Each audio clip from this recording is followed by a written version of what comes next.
আসসালামু আলাইকুম রহমতুল্লাহ। ITLabBDর পক্ষ থেকে আমি আপনাদের আবারও জানাচ্ছি আন্তরিক শুভেচ্ছা ও অভিনন্দন। তো চার্টের টুলসের আমরা বাকি লেআউটের যে বাকি অপশনগুলো এগুলো ইনশাআল্লাহ আমরা আজকে দেখে শেষ করব। তো গত ক্লাসে আমরা মূলত এই চার্টটাই বানিয়েছিলাম। তো চার্টকে এডিট করতে করতে আমরা চার্টকে এই পর্যায়ে এনেছি। তো বাকি আছে অ্যাক্সিস। তো অ্যাক্সিস মূলত হচ্ছে যে বিষয়গুলোকে আমি একটু আপনাদেরকে ব্যবহারিক দেখাই দিয়েছি যে show left to right Axis, অর্থাৎ আমাদের অ্যাক্সিসের যে মানগুলো আছে অর্থাৎ এই মানগুলো কোন দিকে যাবে এইটাই এখানে নির্ধারণ করা হচ্ছে। যদি আমি এটা দিই তো মূলত যেখানকারটা সেখানেই আছে, সরি। তো এরপরে আমি যদি এখানে দিই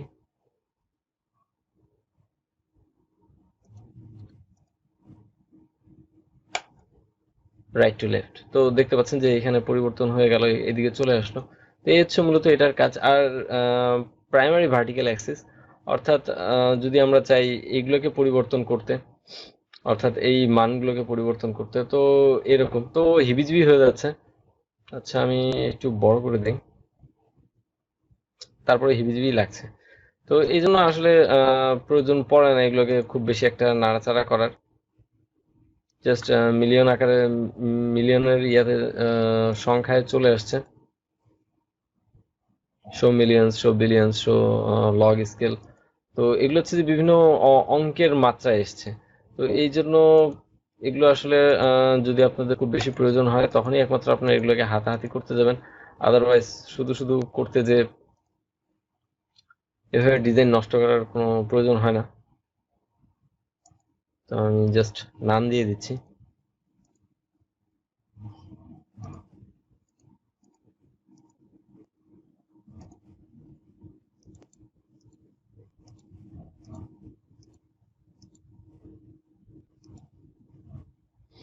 আচ্ছা আমরা আবার পূর্বের অবস্থায় ফিরে আসলাম।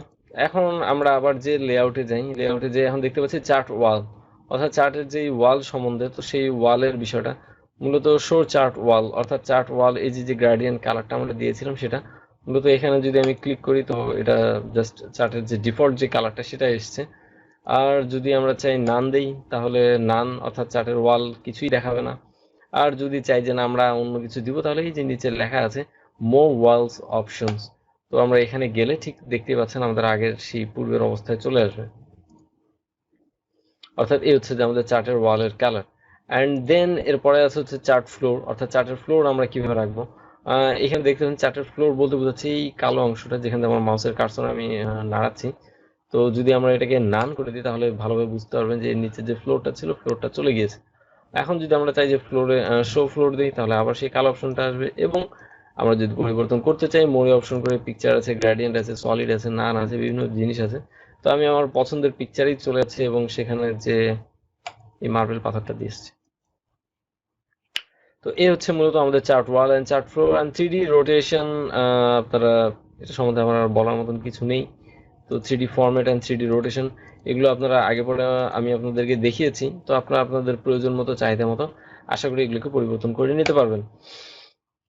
এই ছিল মূলত আমাদের লেআউটের অপশনের ক্লাসগুলো। আর এইভাবে আপনারা আপনাদের পছন্দের মতন চাইলে নিজেদের মতন করে পরিবর্তন করে নিতে পারেন।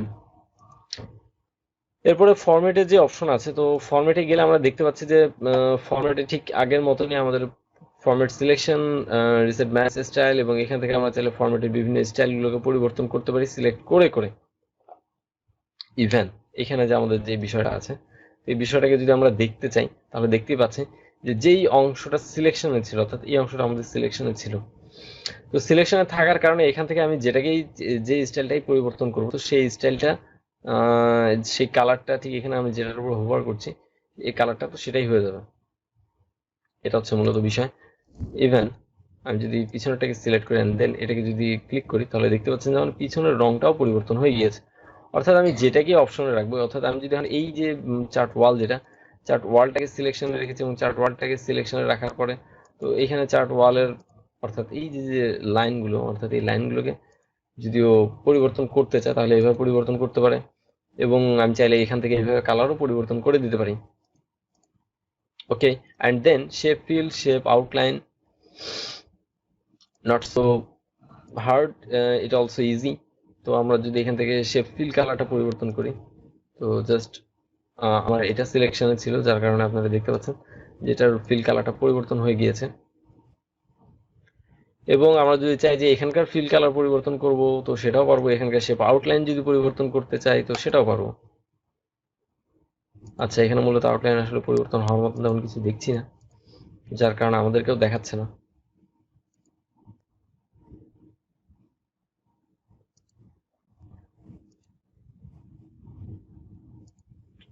দেখাবে যদি আমরা একটু ওয়েটটাকে একটু মোটা করে দিই, অ্যান্ড দেন আমরা যদি লাল কালার দিই।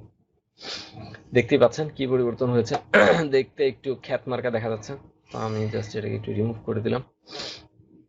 আচ্ছা, এর পরে হলো যে আমাদের এই যে যে টেক্সট গুলো, অর্থাৎ এই টেক্সট গুলোকে যখন আমরা সিলেক্ট করব, তখন একমাত্র এই অপশনটা আমাদের চাঙ্গা হবে, অর্থাৎ এই অপশনটা অ্যাক্টিভেট হবে। এর আগে আর হচ্ছে না। আমরা এখন মূলত কিছু টেক্সটকে সিলেক্ট করে রেখেছি, এবং এখান থেকে আমরা চাইলে এইভাবে আমরা আমাদের টেক্সটগুলোকে পরিবর্তন করে দিতে পারি, হ্যাঁ, যদি আমরা প্রয়োজন মনে করি। তো থাকছে, কিন্তু আমার কাছে খুব বেশি একটা ভালো লাগছে না। আপনাদের ভালো লাগলে আপনারা পরিবর্তন করতে পারেন। এবং আমরা চাইলে এখান থেকে টেক্সটের যে ফিল্ডগুলো আছে সেই ফিল্ডগুলোকেও পরিবর্তন করে দিতে পারি।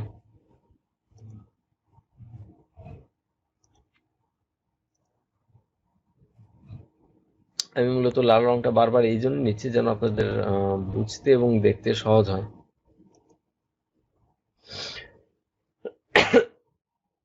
আচ্ছা, এরপর হচ্ছে যে টেক্সট ইফেক্ট, অর্থাৎ আমরা চাইলে এখান থেকে টেক্সটের ইফেক্টও দিতে পারি।